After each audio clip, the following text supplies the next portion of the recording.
Hello everyone, how are you? I hope you are all doing well. So, in today's lecture, we are going to solve a question related to sample question paper of grade 12 physics. And in the series, we have solved question number 1 to question number 18. And now we are going to solve question number 19 here, which is related to electric flux. Okay, let me share my screen now. Okay, so as you can see, question number 19, which says that a charge Q is placed inside a sphere of radius A filled with water, and another charge 2Q is placed inside cube of side 2A, which is vacuumed inside. Find the ratio of the flux linked with the sphere to that linked with the cube. Take relative permittivity of the water as AT. Okay यहाँ पे दो systems given है। एक system है जहां पे sphere है, sphere के अंदर एक चार्ज क्यू पुट किया गया है। इफ वी ड्रॉ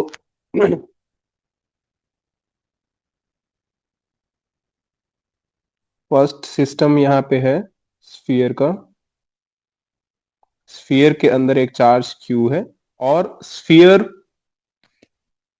जो स्फीयर है उसके अंदर वाटर फील्ड है। If we draw the sphere, उसके अंदर वाटर फील्ड है और एक चार्ज क्यू पुट किया गया है। यहाँ पे charge Q is placed here और यहाँ पे जो वाटर है उसका रिलेटिव परमिटिविटी गिवन है अपने को, epsilon r equals to 80। 80 is the relative permittivity of the water which is filled inside the sphere. Okay तो यहाँ पर स्फीयर की वजह से जो इलेक्ट्रिक फ्लक्स जनरेट होगा, the electric flux generated due to sphere is the electric flux due to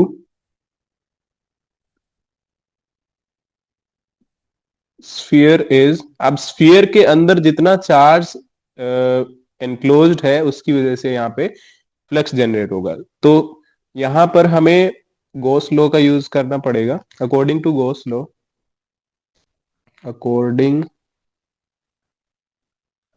to Gauss law, law, जो electric flux है, that electric flux is equivalent to q enclosed divided by epsilon. अब ये जो epsilon है, that epsilon is equivalent to epsilon r into epsilon naught. और epsilon यहाँ पे, epsilon r क्या चीज है? Epsilon r is relative permittivity, permittivity of the medium, permittivity of the medium. Medium जो भी है उसका रिलेटिव परमिटिविटी है, उसका वैल्यू हमें यहाँ पे पुट करना होता है। और एप्सिलॉन नॉट तो हमें पता ही है that it is permittivity of free space, permittivity of free space, या फिर वैक्यूम बोल सकते हैं, permittivity of vacuum. Okay, so in the case of sphere, the charge q enclosed is q only, और एप्सिलॉन है, एप्सिलॉन का value, epsilon r का value given है 80, so it is 80 into epsilon not. तो जो स्फीयर है उसकी वजह से इलेक्ट्रिक फ्लक्स कितना आएगा? It is five E, sphere की वजह से तो एस लिख देता हूं मैं यहाँ पे, five E S equal to q upon 80 epsilon naught. Let us give this equation as equation number 1। Second, इसमें क्या गिवन है? Another charge 2q is placed inside cube of side 2a which is vacuumed inside। अब यहां पर अगर हम वापस से गॉस लॉ लगाएंगे for the cube of side A, for the cube of side 2a। अब क्यूब के अंदर भी एक चार्ज प्लेस्ड है जिसका वैल्यू 2q है। So if we draw the cube,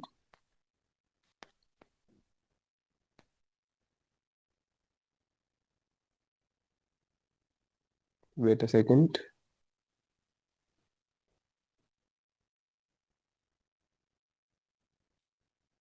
हो सकता है डायग्राम इसमें थोड़ा सा सिस्टमेटिकली ना दिखे, लेकिन क्यूब ही बनाने की कोशिश कर रहा हूं मैं।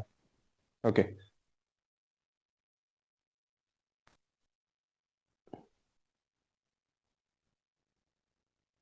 ठीक है। और इसका साइड गिवन है अपने को, side is 2a, the side of cube is 2a, ये भी 2a होगा, यानी कि हाइट, लेंथ और ब्रेड्थ सभी 2a होगी क्योंकि ये क्यूब है। अब इसके अंदर एक चार्ज प्लेस्ड है, दैट इज 2q।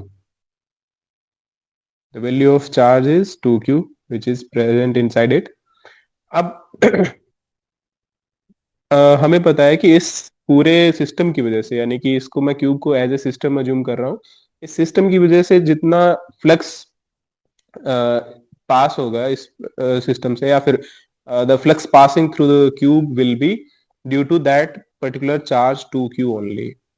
और वहां पे जितना उसका परमिटिविटी होगा वो उससे हमें उसे डिवाइड करना है। तो यहाँ पे वैक्यूम्ड क्यूब बताया गया है, तो वैक्यूम्ड क्यूब का मतलब है यहाँ पे फ्री स्पेस है, यानी कि जो एप्सिलॉन है that is equivalent to, here epsilon is equivalent to epsilon naught only, क्योंकि एप्सिलॉन आर का वैल्यू 1 होता है व्हेन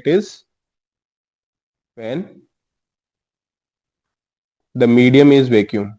वैसे तो वैक्यूम को मीडियम नहीं बोलना चाहिए, and the medium is vacuumed.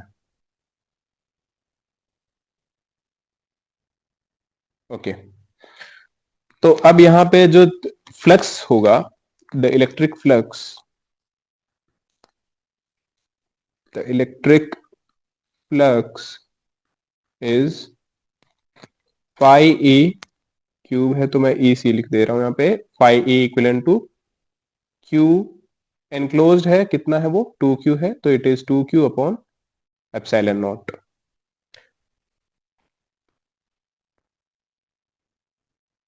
Okay, now let us give this as equation number 2। अब इनका रेशियो पूछा है कि the flux due to sphere divided by flux due to cube कितना होना चाहिए, तो वो हम रेशियो निकाल सकते हैं from equations 1 and 2। We can write the ratio from